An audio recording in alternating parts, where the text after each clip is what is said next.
I won Camp Nano this year, and that was really exciting for me. I edited a 123,000 word novel in 30 days, and it was great, and stressful, and exhausting, but it was great. Every year in November, a whole bunch of writers try to write 50,000 words of a novel in 1 month. But in July, they have Camp Nano. You can choose your own goal. So for me, I did an editing goal instead of a writing goal to line edit all 123,000 words of my work in progress. The book is titled Revenge of the Druid Queen. I will pop a cover up here for you, I guess. We can do a little cover reveal. This is not a finalized version, but that's pretty close. It follows a woman named Mel who hires a ragtag group of adventurers to escort her back to her homelands so that she can kick her evil usurping husband off the throne. It has a magical curse lands, it has adventure, magical hijinks, light and dark humor, like I said, a no spice romantic subplot. It is a standalone with a series potential, which means that the story and the characters are all wrapped up in the end in a nice little bow, but I could definitely write more in this world with these characters in the future if I wanted to. So I just thought it would be fun to talk about my experience finally winning a NaNoWriMo event. Mostly for me, it was just about the challenge to be able to do it in 1 month. And also, I'm just ready to get this book out there. This book has been in the works for a little over a year now, I believe, but I'm really excited about it and I love the concept and I'm so excited to be able to finally start sharing it with people. Tentative release of late October, but don't hold me to that. I don't know how the rest of this process is going to go. Yeah, I'm just really excited to finish it up and put the final touches on it and start getting it out to people. I was a bit of a nano rebel this year by choosing to do editing instead of a drafting goal, and also by not starting until the 3rd. I didn't plan to do Camp Nano this year until the 2nd or 3rd rolled around, and I'm like, hey, I'm ready to get these line edits done. Let me give myself a date, and it actually just happened to be early July. For this round of edits, I was doing line edits, which can be a kind of intense process as far as just the amount of words that you're changing as you're going. In Scrivener, I do the different revisions of editing in different colors. So my drafting is in black ink, black text. For my developmental edits, I switch over to red text. And then for my line edits, I'm switching to blue. So I can actually look at a page and see what's been there since the beginning, what changed during the developmental edit, and now what has been added during the line edit. Yeah, I changed a lot. These line edits actually, I feel went pretty smoothly as far as there wasn't any big surprises. I really knew what I was getting into as far as editing this book when it came time to start the process. And that is partly just coming straight out of developmental edits, basically. I took 2 days off from developmental edits and then started right back into line edits. And then the other thing was that I took really good notes the whole time I was developmental editing and drafting this book. And also just that I'm really into this book. Sometimes you're writing a project and you're not thinking about it when you're not working on it. But this book, I'm really just always in the mindset pretty consistently of this book, of the story, of the characters, of bumping the microphone. I've just been super focused on this book and I just am really excited about it. And I think that also is part of why I found editing this time around so easy, is that it was just really in the front of my mind, all the things that I wanted to change and kind of other elements of the story.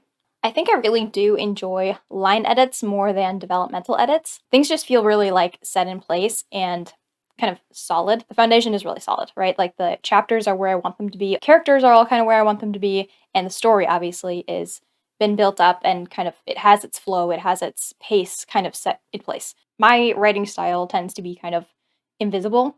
I try to make it invisible. Getting to be in that kind of almost more creative. It almost feels more creative than developmental edits sometimes. Developmental edits feel very not detailed. It's very kind of wide and you're trying to move pieces around and make sure that everything fits into this kind of mold that you have for the story, right? You want to make sure that it's hitting the right points and you're kind of following a roadmap. This is where I'm just a little bit, I'm mostly an outliner, I'm mostly a plotter, but there's just a little bit that's still I enjoy the process of going through each chapter and being oh, so this part would be really nice if I kind of smooth this out, or if I made this, I went deeper into the character's head here and got really more description on how they're feeling, stuff like that. Those are pieces of writing that I really enjoy. So it is nice to get into line edits and to just be able to go into those kind of things and really just be able to feel in the chapter, not necessarily in the book, if that makes sense. If I pull up my little NaNoWriMo charts, you can see that I didn't start until July 3rd, which is accurate. Looks like my best day was just over 9,000 words. Editing 9,000 words in one day is holy crazy, and people can draft 10,000 words in one day. I did that once, and my brain melted. Yeah, explains all this rambling. My brain melted from trying to write 10,000 words in one day. those 2 days where I wrote nothing was because my wrist was hurting. My hands were hurting from typing so much. Hazards of the writing life, guys. I mean, come on. You can also see this other chart, which is my overall progress.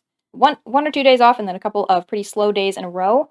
Even though I feel like I made a lot of changes to the ending, the last like 10 chapters went so quickly, which both happy and sad about. I was like getting down to the end and I'm like, oh my gosh, I'm almost done already. I want to like slow down and take more time doing this just because I'm enjoying it. But yeah, I averaged about 2 chapters per day. My final day was supposed to be August 3rd, but I finished before then, so that was great. I had some slow days. I was at one point about 16,000 words behind. In NaNoWriMos of past, I have usually kind of fallen off the Nano train about halfway through when I get like 10,000 plus words behind. I think my best Nano was like 35,000, 40,000 on a traditional NaNoWriMo. Being 16,000 words behind sounds like a lot until you consider that it's 16,000 editing words behind and not 16,000 drafting words behind. Drafting 16,000 words is very, very different from editing 16,000 words. It's much quicker usually. So for this book, there are 62 chapters and an epilogue, so 63 chapters. By the time I had reached chapter 40, I had reduced it by about 3,000 words for the total word count, which going into it, I had not expected to make any big cuts in word count. I had really expected it to stay pretty similar, which it did. I guess 3,000 isn't that much. It's about a chapter. By the time I got finished with the book, I ended up bringing it back up by another about 1,200. But I am really glad that I made those edits. Nothing bad about removing 3,000 words or adding another 1,200. A few unfocused areas that needed fixing added up kind of quickly. By the end of it, my final word count for the book is 121,153 words. So yeah, you can see I ended up bringing it up by 1,100 words. So for chapters 1 through 20, I would say I did like moderate changes. When I finished the developmental edits, I was really happy with how those were sounding and everything, but I did find some areas that really could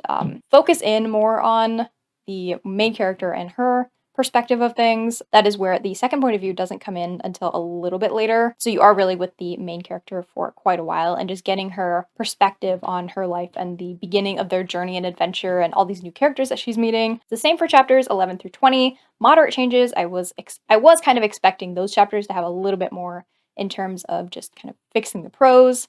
But then chapters 21 through 30 were super light changes. I was also really happy with those. I was pretty happy with most of the book when I was done with developmental editing, but you know how it goes. Chapters 31 through 50 were heavily changed, the most heavily changed for this line editing round. It was good. The story was there.